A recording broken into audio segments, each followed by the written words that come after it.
Hello and welcome to the video. This is a quick video to answer this question here. It's actually a great question, and you know what? I don't think I've ever done a video on this despite all of the years I've been making YouTube videos.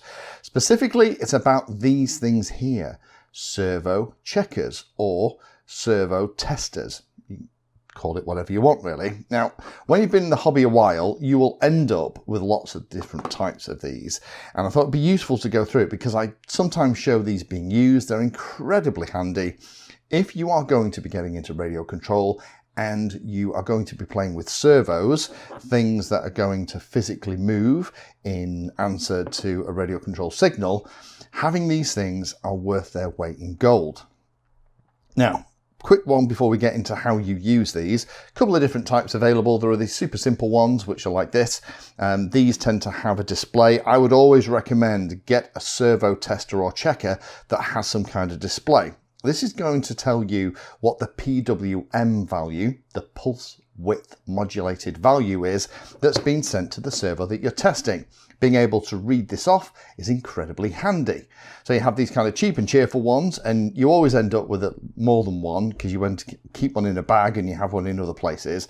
It's always worthwhile having a spare because when you need it and you can't find it, it's a real pain in the backside.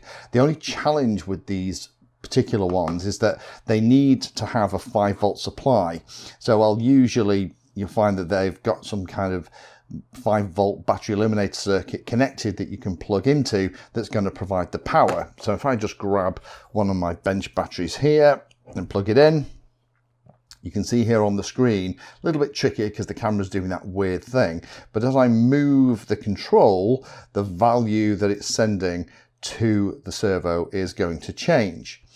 However, there are more sophisticated devices, things like this Toolkit RC device here. This is one that I really like. This is a kind of a multifunction device, and when it powers up, this also has the ability to, if you select output, have a PWM output, and you can change the value of the output that it's putting out here at the side as well.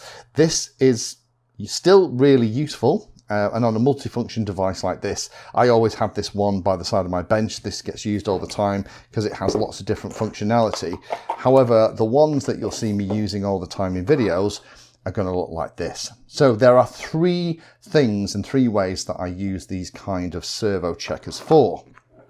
So let me move the other one out the way. That's my kind of spare that lives in a place I absolutely know I'm going to be able to find it. Yeah, right, that never really works, does it? So let me turn this on first of all, and you'll see that there's a couple of buttons. There's a rotary control that is changing the number. Apologies, I tell you what, if I turn the light off, does that help? Yeah, there we go. So it'll change the number down to the minimum value is 800, maximum value is 2200.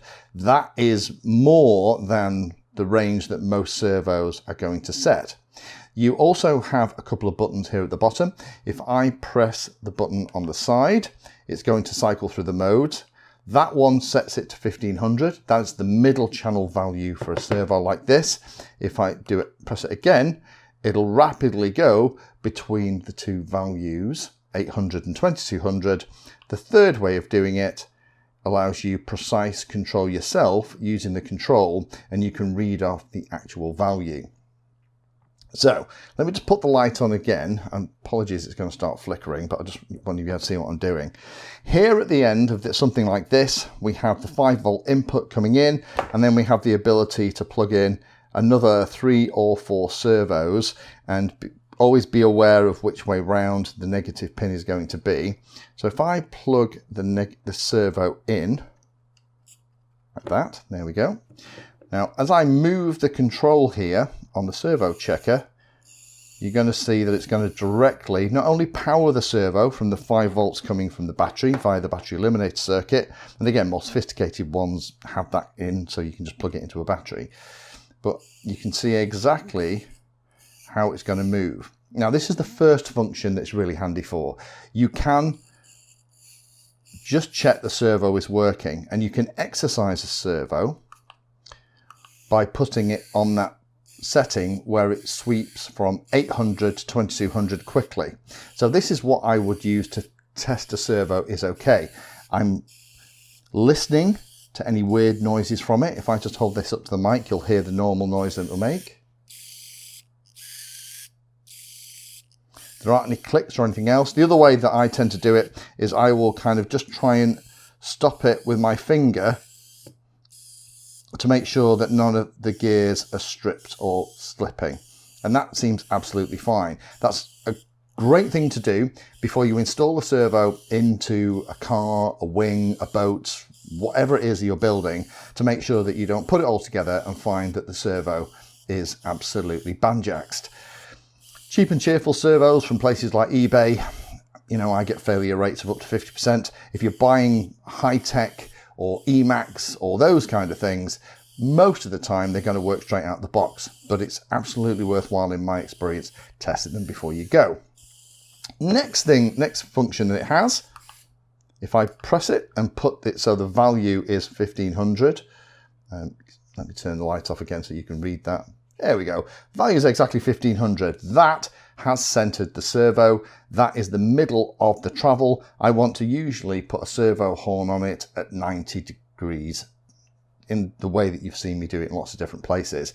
That's incredibly handy to do that so that you can install your servo horns and put them into something like the wing of a plane in the right orientation. So this is a handy thing too. The final one is where they have the ability to actually set the value yourself. Why is that going to come in handy? Well, let me just unplug that servo from the servo check and put that to one side. Let me grab a wing that I'm currently playing with. This is the TBS Geppetto. Let me unplug the servo from the wing, and I can plug this servo into the output of the servo checker. And now, using that rotary control, I can directly control the movement on that control surface. Now, why would that come in handy? Well, here's the thing. There are two ways that you can set this kind of stuff up. You can either center your servo, put your servo arm on, and then through the radio iteratively try and figure out where the maximum and the minimum position is for the control surface. With something like this, what I can do, and again I'll put the light off so you can actually read this thing, I can put the control surface in the maximum position, and I know my maximum deflection is 1875, put it to the minimum, and now I know that it's 1047. Knowing those two numbers, I can actually put them into the radio in the output section, or in things like Ardu plane, things like iNav. I can use those numbers so that the maximum deflection of stuff is going to be right straight out the box. I can avoid all that iterative messing about. The other thing that this is incredibly handy for is if you have a plane that has something like retracts, and over a certain value the retracts are going to lift, below a certain value the retracts are going to drop. It's brilliant knowing exactly what those numbers are, again, so you can set them up in the radio or in the output screen of whatever flight control software that you're playing with. So those are the three things that I would use a servo checker for, or a servo tester. Again, it has a couple of different names. First and foremost is it's a great way to center your servo. Secondly, it's a fantastic way to exercise the servo and make sure that it's good before you install it into a model. And finally, putting it on something like a control surface or something like gear or flaps is also a very handy one to use something like this on. You can find the exact PWM values for the limits of movement and plug those directly into things like your radio or your flight control software, and then it works as soon as you plug in the battery.